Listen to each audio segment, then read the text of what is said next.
Hi, my name is Sharon Cheatham, and this is my evaluation plan of HIPAA's Omnibus rule for my organization. A process evaluation conducted to assess the implementation of the rule. The goal of this evaluation plan was to determine whether the rule was strategically implemented appropriate to the organization's culture, and also to determine the operational impact of the rule. There were 7 provisions of the rule relevant to my organization. In order to determine what themes presented regularly from the data collected, specific to the terminology found in the code, the organization's quality reports, and the operational procedures, I manually coded the collected information and created a word cloud. The provisions that were relevant to the study and the themes and trends identified were covered entities, business associates, electronic information, health and human services, provisions, and PHI, which is protected health information. Stakeholders for this study were executive team members, quality and standards team members, the Department of Health and Human Services, as well as all clients and customers served by the organization. I chose to conduct this process evaluation because it is a useful approach when seeking to understand how processes are implemented and when determining to improve policy at multiple levels. Methods selected to best capture how the rule was implemented and whether the goals of the rule were achieved were staff observation and document review. Staff were observed on the 7 to 3 shift and 11 to 7 shift, performing their job responsibilities.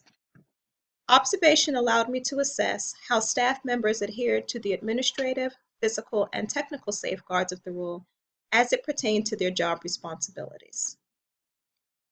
Document review consisted of a thorough analysis of the text of the code, the organization's vendor service agreements, as well as the quarterly quality assurance reports, which detailed specific operational procedures. 7 questions guided this study, and they were used to determine whether the rule was implemented in accordance with the Department of Health and Human Services expectations, as well as the evaluation goals for my study. Thorough analysis revealed through staff observation that the record administration staff, the information technology staff, as well as the executive team members, who all comprise the quality team, were in compliance with the provisions of the rules, specifically the notice of privacy practices, breach notification procedures, privacy rule modifications, and security rule modifications. Document review findings revealed that the vendor service agreements were not updated to reflect changes in Sections 164.103 of the Code, 164.314, and 164.504. These agreements should have explicitly stated that all associates were to comply with the security rule provisions and that they were bound by the same reporting requirements as each individual health provider.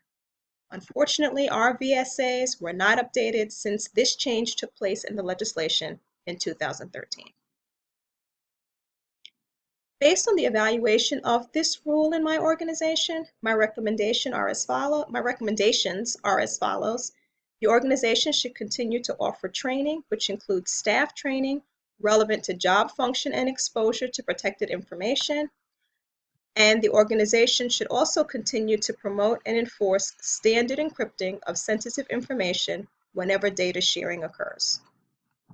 Our vendor service agreements must be updated by attorneys to ensure that the organization is compliant with Sections 160.103, 164.314, and 164.504. The policy goals of 45 CFR Parts 160 and 164 were achieved within the organization. 6 of the 7 provisions were implemented as planned. The organization was found to be 86% compliant with the legislation in totality, and 45 CFR Parts 160 and 164 are accomplishing what it was designed to achieve, which is to improve the effective communication between health providers while protecting patient-sensitive data from unauthorized use and access. Thank you so much. Have a great day.